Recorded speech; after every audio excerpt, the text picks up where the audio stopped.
Well, hello, friends, and welcome to today's live level up conversation. It is wonderful to be here with you. Happy Thursday, happy 2026, of course. But let's dive right in. And now, get ready.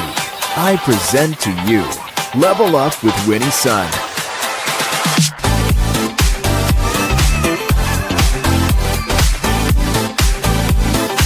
Market Update. Award-winning financial pro.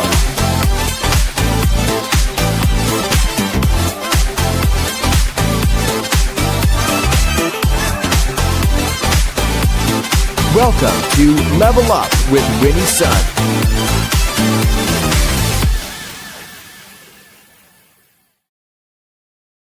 Well, hello, friends. It is wonderful to be back with you. I see Sadiq joining us on YouTube Live already. Hope that you are having a great week, a great year so far. For those of you who are brand new to the show, I'm Winnie Sun, your host, an award winning financial pro, Forbes contributor, and a CNBC council member. And yes, we are streaming here live on a whole bunch of different social media platforms. So jump in, say hello, introduce yourself.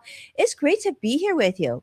Now, I wish I could tell you it's good news across the board because we're going to tee it off and talk about where the market is. It's about to close in just a couple of minutes here, but unfortunately, it's red all across the board. Dow currently down 634 points. Nasdaq is down 429 points. S&P 500 also negative, down 98 points. So not the best news. And some of the news that are coming out, in case you didn't know, of course, there's so much news. And then these days, it's not just about financial news, but a lot of what's happening here in the United States politically is more and more so impacting financial news. Now, you could definitely say that's been the case for many, many years. This is definitely not something new, but to the volume of impact, that's definitely new. Now, something that I want to talk to you about, of course, is recent news that came out of CNBC. And I've seen this information on CNN and New York Times and other Wall Street Journal as well about the US job market. Now, many of you have heard the potential and future impact of artificial intelligence and sort of the concerns of what it'll have on the job market going forward. But if you've been following financial news, and here that's what we do know that there's been a lot of layoffs, even in the beginning stages of 2026. I mean, we're only in February, but so many big companies have been doing massive layoffs. And traditionally, you're seeing a lot of those massive layoffs typically in the second half of the year, but now it's coming just as strong in the beginning of the year. Here in the United States, though, job growth has continued to fall as well. So it's not just layoffs, but also new hires.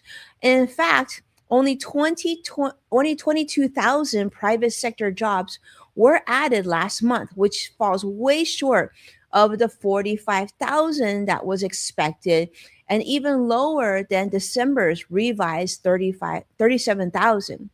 So the areas where there was some hope and some bright lights were basically in health and the education services, which really saved a month. With 74,000 jobs were added there. Without them, actually, job growth would have been negative completely. Because as you know, the job market remains very much in sluggish territory with companies hiring a lot less and they're hiring less and they're definitely firing more, continuing on this trend that we've been seeing over the past 3 years. Now, business services lost 57,000 jobs, while manufacturing and services and large employers also saw declines. And I want to make a note on that. Manufacturing has been losing jobs as well, when we know that here in the United States, we're really actually trying to bring more manufacturing jobs to the states rather than losing them. Now, although there were some changes in construction, they were sort of modest as well. Construction actually added about 9,000 jobs.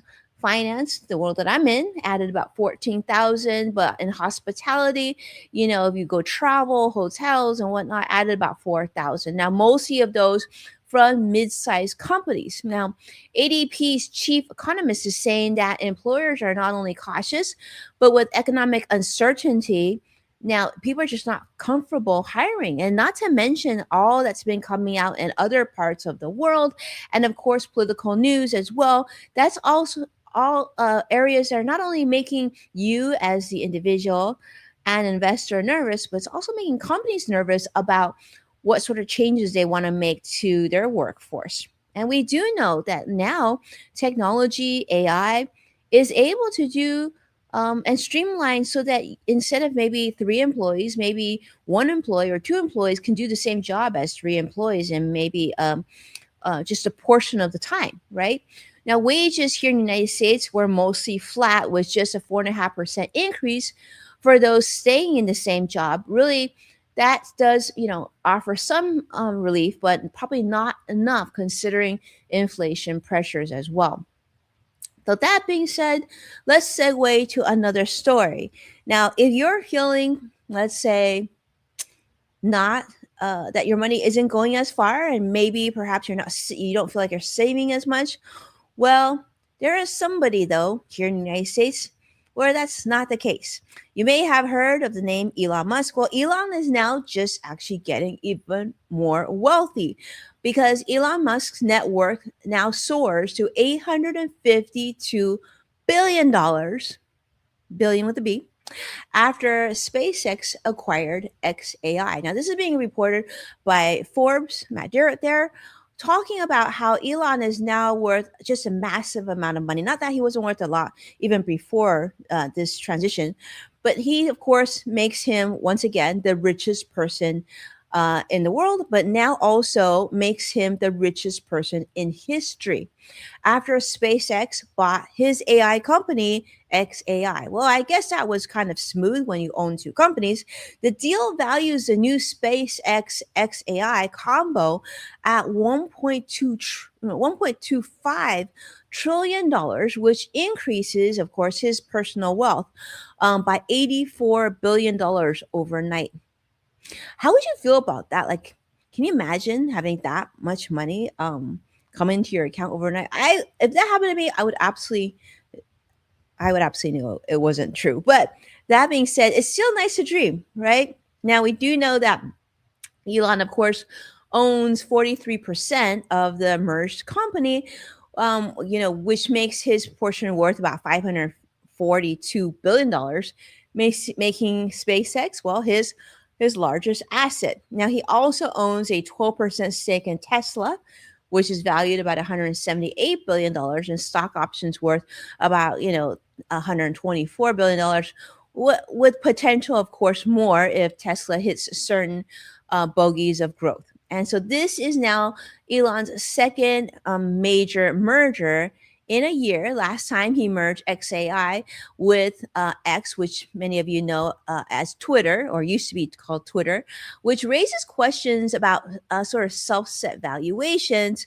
But Elon has hit four wealth milestones now in just 4 months, crossing the $500 billion mark in October, $600 billion in December, and $700 billion just a few days later. So, what's going to be next?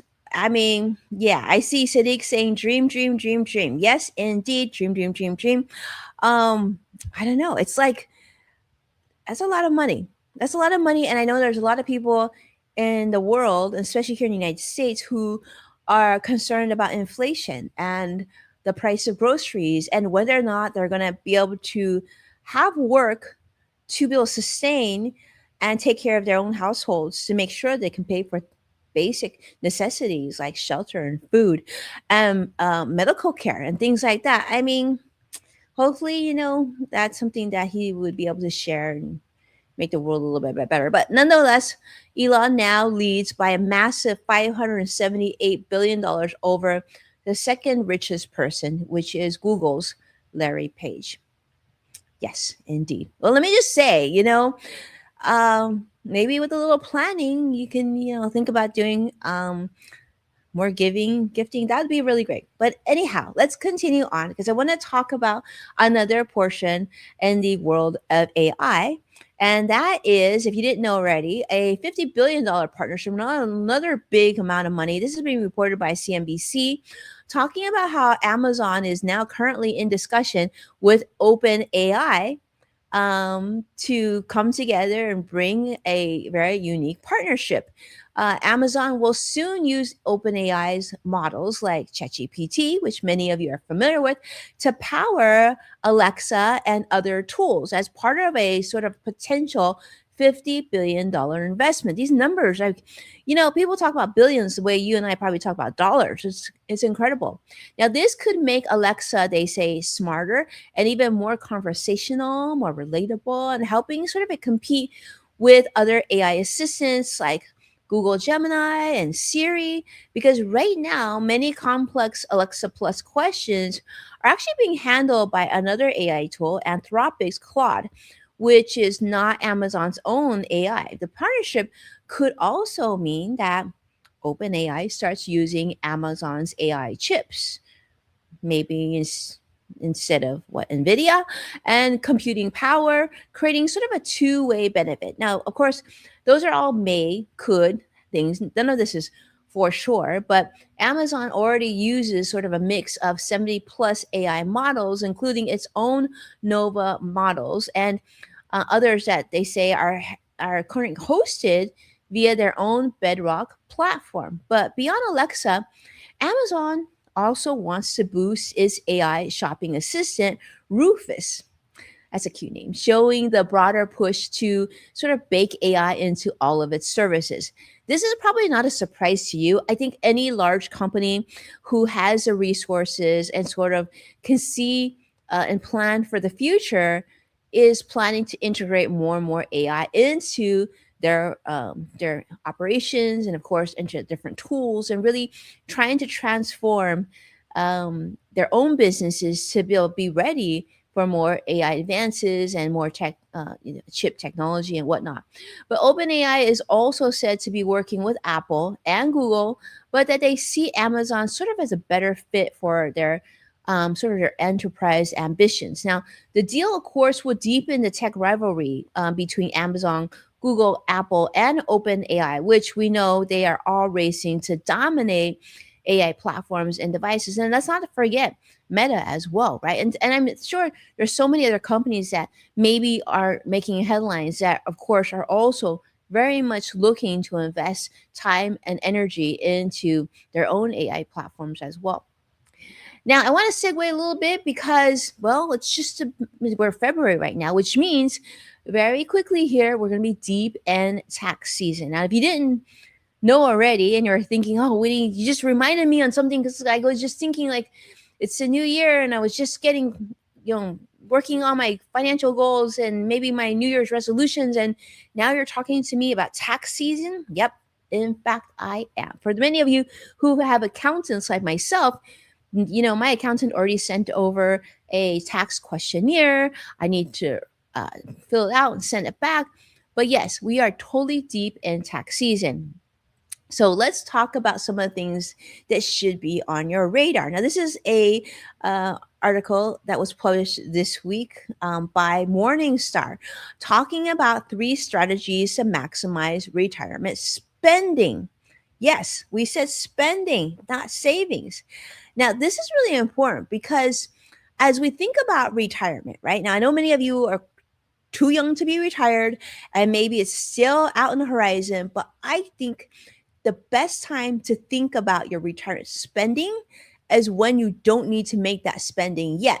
So the earlier you can start, the more powerful it will be for you. Now, what you want to do, of course, is pick a strategy that matches what you value most because Morningstar is saying that every withdrawal plan comes with sort of trade-offs, right? If you focus on something for simplicity, that's one way to do it, maybe. But then perhaps if you're focused too much on simplicity, then you could be leaving money behind. But if your goal is to sort of spend more while you're alive, then you have to choose. Well, do I want to spend now and like live for today and have perhaps less for the future? Or do I want to spend less now, but have more in the future and have more, options in the future. Now, that's one way to do it. And there's, of course, the way of like the probability based guardrails for sort of that maximum spending. They say that this is a flexible method that adjusts every single year based on the market conditions and, of course, how your portfolio is doing. You actually might get to spend more. But if it dips, spending, might have to be trimmed. You might have to save a little bit more. This could be dynamic, but it also requires active monitoring, which I really like this sort of flexible method. I think this is a great opportunity if you're going to go this direction, is to work with a financial advisor. So you can really keep track every year to make sure that you're on track for that. Now, the other option that they discussed in this article that I think is important for you to consider too, which is actually one that's really popular. I've been seeing more so for retirees, and that's sort of the RMD strategy, which sort of offers a built in safety net based on IRS rules. The required minimum distribution, or RMD for short, method sort of adjusts withdrawals to life expectancy. Now, it won't let you sort of run out of money completely, but it can also create big ups and downs in your yearly income. So I don't like that. I feel like instead of hiring the IRS sort of determine how much money you're going to be able to spend each year, I think it's best that you start in planning early and you put together a plan of this is how much I think I'm going to need. This is what my buffer will be. This is what I can save each year. And perhaps on years that I get a bonus or I spend a little bit less, I can save a little bit more. I like to have that sort of proactive planning.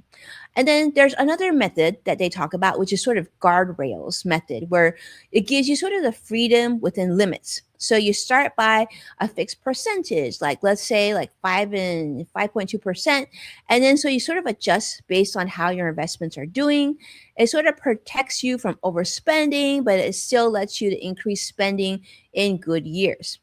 I actually don't like that idea either because I think if you are earning a little bit more on a particular year, yes, you could spend it.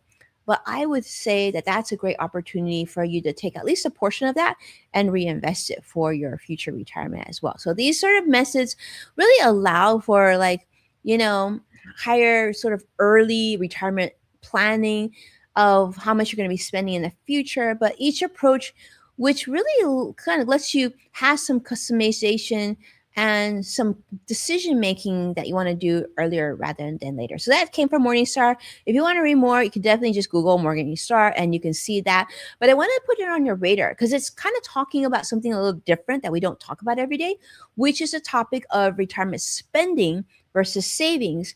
And then if you put together a plan and you're much younger than retirement planning, this is the best time to do it, especially since we're talking about tax season. Now, let's kind of continue the bridge on the topic of tax season. And that is sort of some of the changes are coming in for 2026 that I think that you want to hear about. Okay, so this is being reported by Kiplinger. So if you want to see the article on that, I would highly recommend checking out that from them. So Kiplinger has some major changes they said that are changing for 2026 that should be on your radar. Now, of course, for the 2026 tax season, we're really talking about filing for 2025, right? Because right now we're in tax season for last year. Now, so this is the first year under President Trump's new 2025 tax law, which he called the Big Beautiful Bill. Now, one thing that you should know about is the standard deduction. I know many of you file taxes with standard deductions just to make it simple.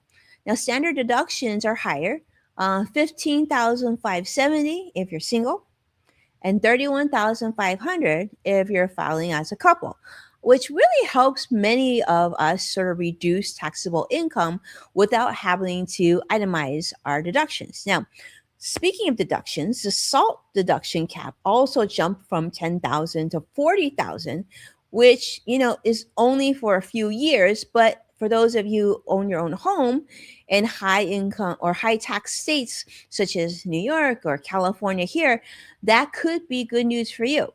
Now, the other thing that's gone up for those of you who have children, well, the child tax credit is now $2,200 per child, up from $1,700, which is refundable for lower income families. So you just want to check your eligibility to see if you qualify, and you can take advantage of that. But for those of you who maybe have older family members, adults who are over 65 years old, well, you get a new $6,000 senior bonus deduction, phasing out at sort of higher income levels again on this one as well.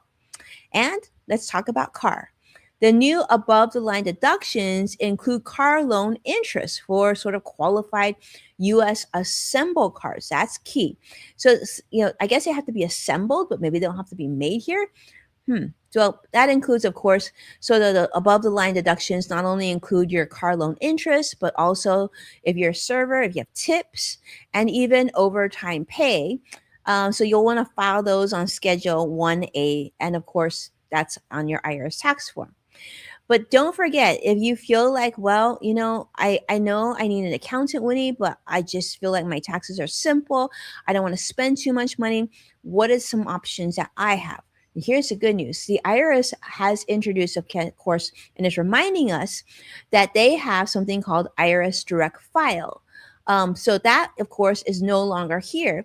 But now you can go to a new IRS free file called VITA or TCE programs or private software as well. So that way you can file your taxes, not have to pay for too much to have your taxes filed, because you definitely need to file. But that could be something to look in if your taxes are pretty simple and straightforward, that you could utilize that. Now, some people, of course, aren't sure. There's always programs like TurboTax. You could find an accountant like myself. I'm a business owner, so an accountant, a good tax accountant, is very, very important. But those of you who maybe, have just a side gig, maybe you just sell stuff on eBay or, on Facebook Marketplace, but it's not huge money. Here's some good news as well. For those of you who are just sort of casual sellers, you're not like doing a ton of sales online or in person. Well, the 1099K reporting now has also improved. That means it used to be a $600. If you sold $600, well, then you would need to, file the 1099K. But now it's back to $20,000 and 200 transactions. So for many of you who just sell a little bit now and then you don't need to worry about that. But again, always consult with your tax professional before making that decision. Now, small business owners can now also fully expense equipment again. So that's bonus depreciation. Again, if you don't know what that is, talk to your tax professional. And if it was placed in service, of course, after January 19th of 2025, that could qualify. So what that means basically for you is, I don't want you to copy just last year's return. Know that these changes are big and you could benefit from some of them. So definitely do your research, read that. And if you feel like you can't file your own taxes, do find a professional that can help you.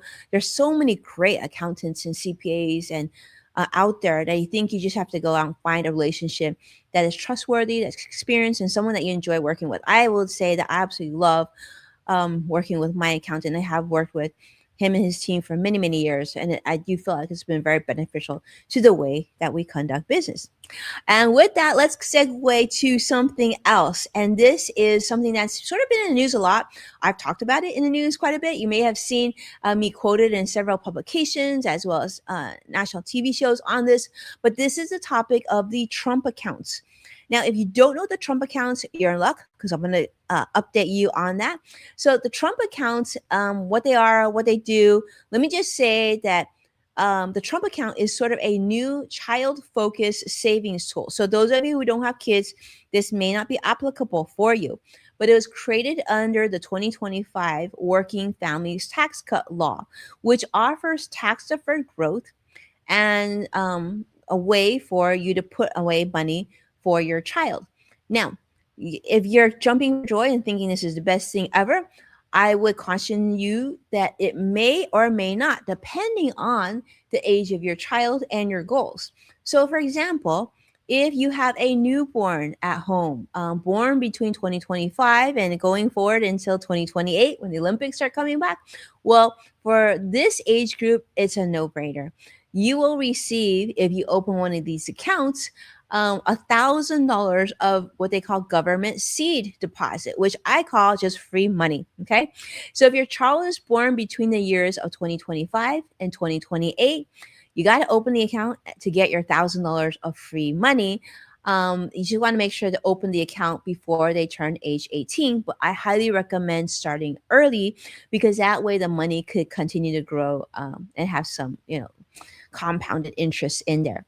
Now, you can also contribute up to $5,000 per year for anybody, uh, by anyone, whether it be parents, grandparents, and even employers can chip in. But the key thing is you can't take withdrawals until age 18, and the money is going to be taxed like a traditional IRA when withdrawal. So that means it's not going to be tax free like a 529 or Roth IRA. It's not going to be federal tax free. Roth IRA would be state and federal tax free if you hold the account until 59 and a half. Now, investments, of course, are capped to low-cost index funds like the S&P 500, for example, with less fees, limited to 0.10%. Now, we like that for sure. But this is the thing that I think makes me pause about having everybody do this. Now, of course, if you have a child, born between 25 and 2025 and 2028, then yeah, no brainer, open the account, get the seed money. But if your child is older, right? Born before 2025, this is a big maybe. Now, college financial aid impact is still unclear. We don't know yet what that means. Once we know that, I'll be able to tell you more definitively how I feel about this. But currently, if it could be treated like a student asset for your child, this could actually reduce the FAFSA or financial aid eligibility for your child. So compared to like 529s and custodial Roth IRAs, well, the Trump account has sort of stricter withdrawal rules as well, and the unknown aid consequences with financial aid, that makes this sort of a maybe. I like the concept of saving for long-term goals. I love that.